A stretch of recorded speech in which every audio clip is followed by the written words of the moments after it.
بسم الله الرحمن الرحيم.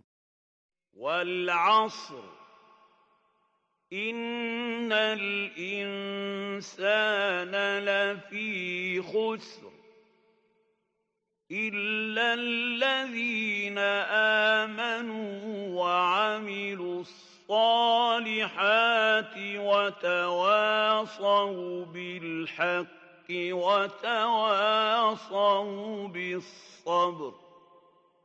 والعصر إن الإنسان لفي خسر إلا الذين آمنوا وعملوا الصالحات وتواصوا بالحق وتواصوا بالصبر.